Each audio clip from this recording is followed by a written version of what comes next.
Assalamualaikum warahmatullahi wabarakatuh. Sampai berjumpa lagi sahabat-sahabat YouTube. Kali ini saya akan melanjutkan pembahasan tentang tayamum ya.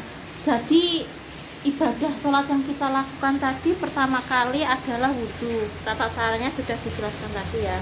Sudah belum jelas juga nanti bisa diulangi. Nah, selanjutnya ini adalah tayamum. Tayamum itu apa toh? Nah, ada cara lain ya, tapi tayamum itu ada syarat-syarat tertentu yang bisa kita laksanakan jika dalam kondisi tertentu. Nah, sebelum kita melaksanakan tayamum, apa yang dimaksud dengan tayamum itu? Tayamum adalah toharoh, penyucian wajib dengan menggunakan tanah sebagai pengganti wudhu dan mandi bagi orang yang memang tidak memperoleh air atau sedang dalam kondisi berbahaya bila menggunakan air.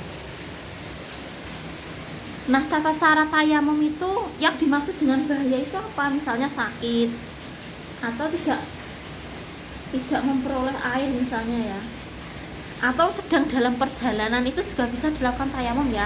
Misalnya kita pergi ke suatu tempat sebagai musafir, kalau mau melaksanakan ibadah sholat boleh dua macam ya, meskipun ada air di tempat itu kita bisa tayamum dan bisa menggunakan air, jadi sah dua-duanya ya.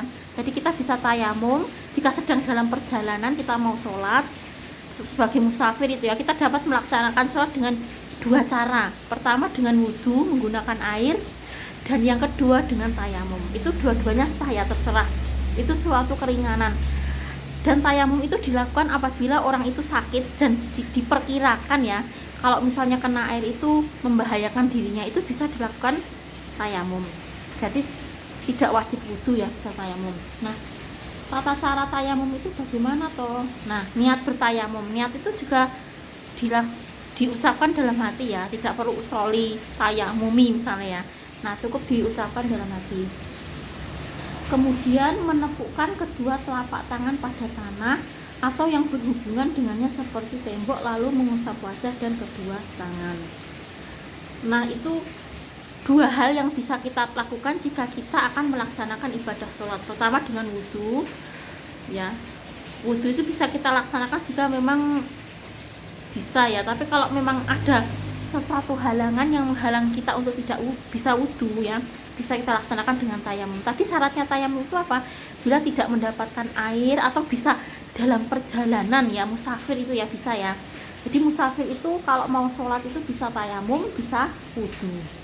Nah, selain itu orang yang sakit yang bila dipaksakan untuk wudhu atau terkena air akan berbahaya bagi dirinya, itu adalah pengertian dari tayamum. Nah, itu ya, jadi dua syarat itu untuk bisa melaksanakan ibadah sholat yang pertama.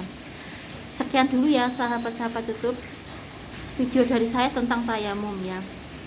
Assalamualaikum warahmatullahi wabarakatuh.